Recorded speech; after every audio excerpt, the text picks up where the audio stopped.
my dance make it hurt.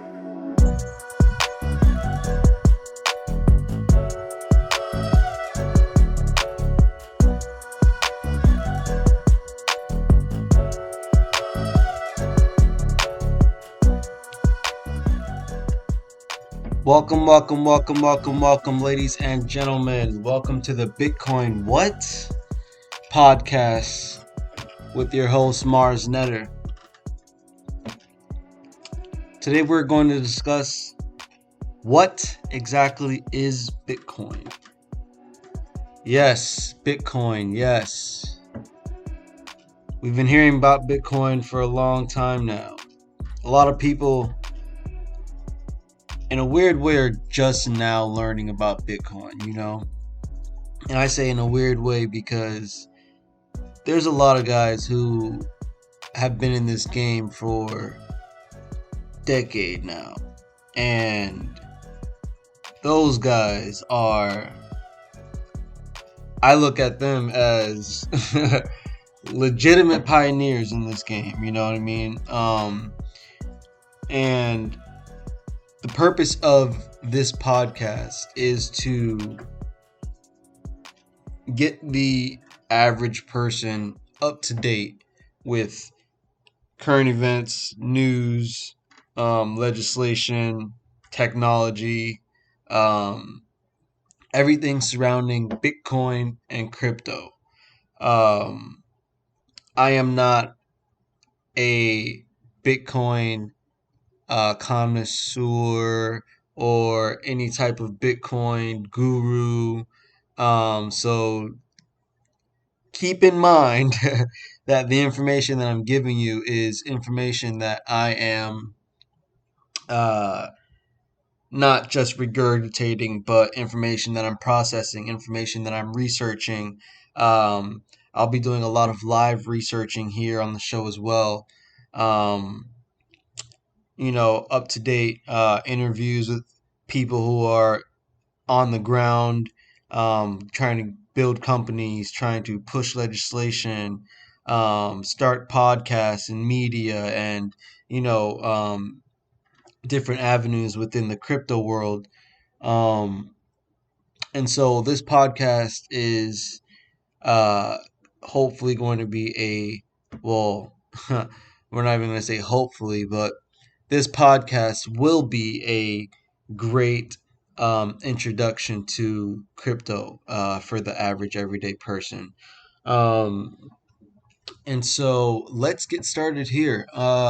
First question that anyone would have hearing about Bitcoin is, what the hell exactly is Bitcoin? Okay. We're going to do our little drop here. That is our drop for questions. So, what is Bitcoin exactly, right? I'm looking here at the Wikipedia page. I'm going to read straight from this. Now, it says, Bitcoin is a cryptocurrency invented in 2008 by an unknown person or group of people using the name Satoshi Nakamoto.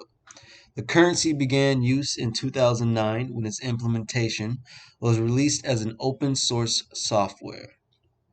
I'm going to stop there for a second. What the hell does any of that mean? Let's start in the first sentence here. Bitcoin is a cryptocurrency invented in 2008. I think the first thing to do here is to go ahead and look at the definition of this word cryptocurrency. It says here that a cryptocurrency is a digital asset designed to work as a medium of exchange wherein individual coin ownership records are stored in a ledger existing in a form of computerized database using strong cryptography to secure transaction records, to control the creation of additional coins, and to verify the transfer. And oh my gosh. Okay, alright, hold on a second here. Wow. Alright, a lot of words here. A cryptocurrency, for short, is a digital asset designed to work as a medium of exchange. And so basically, what that's breaking down to here is that a cryptocurrency is nothing but a digital form of money. Um, the same way that we use debit cards and credit cards and all these online checking accounts. Um, this is digital currency. It's a digital form of exchange. Um, and so that is, I guess, the stupid breakdown of the definition of cryptocurrency. Okay, we're gonna keep going here. We're gonna dig deep into all of this um, within the progress of the show and more episodes. So just stay with me here. We're going to continue on. Let's see here. Now, it says that Bitcoin was invented in 2008 by an unknown person or a group of people using the name Satoshi Nakamoto. Now, I found a really cool story out about this guy. It's pretty well known at this point. About some dude named Satoshi Nakamoto, Dorian Satoshi Nakamoto, who also happens to be an engineer, um, who just so happens to live right across the street from one of the first people to ever even use Bitcoin. Now, Dorian Satoshi Nakamoto is not the original Satoshi Nakamoto who created Bitcoin. He has confirmed that himself. Um, so don't feel like that's something you got to go down. That's a rabbit hole that's been flipped upside down many times. Satoshi Nakamoto is the name used by the presumed pseudonymous person or persons who developed Bitcoin, authored the Bitcoin white paper, and created and deployed Bitcoin's original reference implementation. As part of the implementation, Nakamoto also devised the first blockchain database. In the process, Nakamoto was the first to solve the double spending problem for digital currency using a peer to peer network. Nakamoto was active in the development of Bitcoin up until December 2010. Many people have claimed or have been claimed to be Nakamoto. Nobody knows who he is to this day. No one has spoken to him since. Um, but basically, Satoshi Nakamoto, he, she, or they are the creators of the Bitcoin open source white paper. Um, in a future episode, I would also love to dig deeper into the white paper. I haven't specifically broken it down myself, and so that's something I would love to do in a future episode. So keep an eye out for that as well.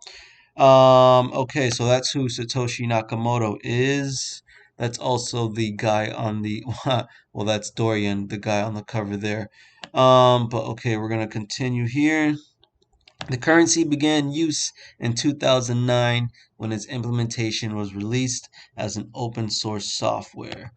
Bitcoin is a decentralized digital currency without a central bank or single administrator that can be sent from user to user on the peer to peer Bitcoin network without the need for intermediaries. Transactions are varied by network nodes through cryptography and recorded in a public distributed ledger called a blockchain. Okay, now the blockchain, as far as I understand, um, the blockchain basically, okay, so when you go to Walmart, when you go to Kroger or Publix or King Supers or any of these stores, and you swipe your card or do any of these things, you get a transaction ID, right? That transaction processes in a third party server that goes to your bank and the merchant that you're purchasing from. That third party verifies that transaction and sends everybody on their merry long way once everything is completed. Now, that long list of transactions in the cryptocurrency world is called the blockchain. It's basically a much more secure way of conducting transactions online digitally. In terms of speed and security, it is next level. So that is the blockchain. We'll also be digging deeper into that in the future. Let's get back to this now. Bitcoins are created as a reward for a process known as mining. They can be exchanged for other currencies, products, and services. Research produced by the University of Cambridge estimated that in 2017 there were 2.9 to 5.8 million unique users using a cryptocurrency wallet, most of them using Bitcoin. Bitcoin has been criticized for its use in illegal transactions, the large amount of electricity used by miners, police, la la la la la la. Okay, so let's go back here. Now, when and where did Bitcoin start? We saw back here that Bitcoin was invented in 2008 by Satoshi Nakamoto and began use in 2009 when it was released by an open source software.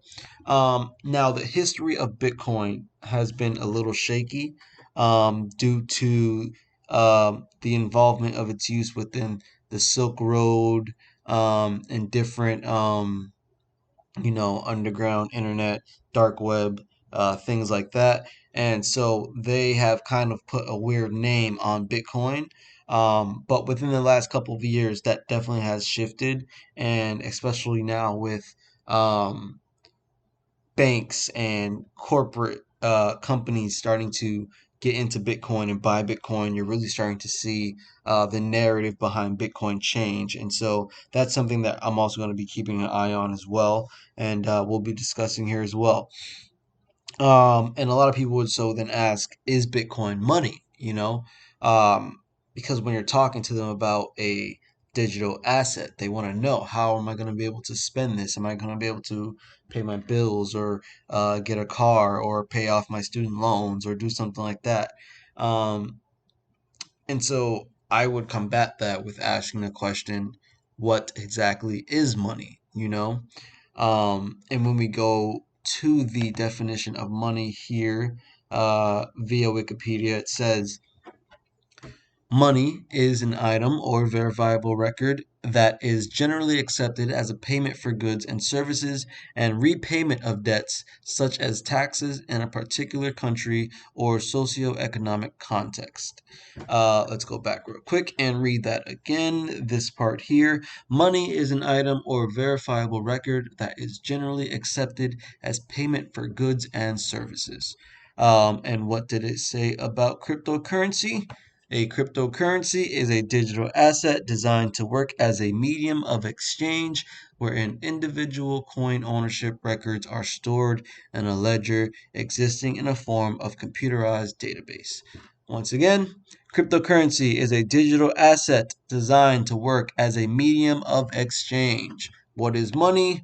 Money is an item or verifiable record that is generally accepted as a payment for goods and services. Sounds like a medium of exchange to me. People who say that Bitcoin is not money need to go and look at what I just said there. Um, so basically, what we have here is, what is Bitcoin? Um, Bitcoin, in my perception, is the future way that, or at least I would say the grounds for what the future can hold in terms of uh, digital trading on a global scale. Bitcoin is doing something that a lot of people do not like because it is giving power to the powerless. It is giving access to people who never had access before. And we'll be discussing these ideas a lot more in the upcoming episodes um, about what the hell does any of this even mean. If you've made it this far into the episode, man, I want to say thank you. This is the very first episode of the Bitcoin What podcast with Mars Netter. Um, I believe that Bitcoin will be a way to um, transfer power um, in a way that will bring the very revolution that has been on the brink for a long time. It would bring that revolution to the forefront. Um, Probably a lot quicker than anyone expected. When we look at the price of the dollar, the global economy and political issues around the world currently, um, you know, if you can see uh, what the future might hold in terms of where we can go, you might see Bitcoin as a safe haven. And I am one of those people. And so we'll discuss this a lot more in the future. So stick around. This is the Bitcoin What podcast. I am the host, Mars Netter. And thank you guys for coming along. We're going to continue to put out this content and hope you guys stick around. Thank you.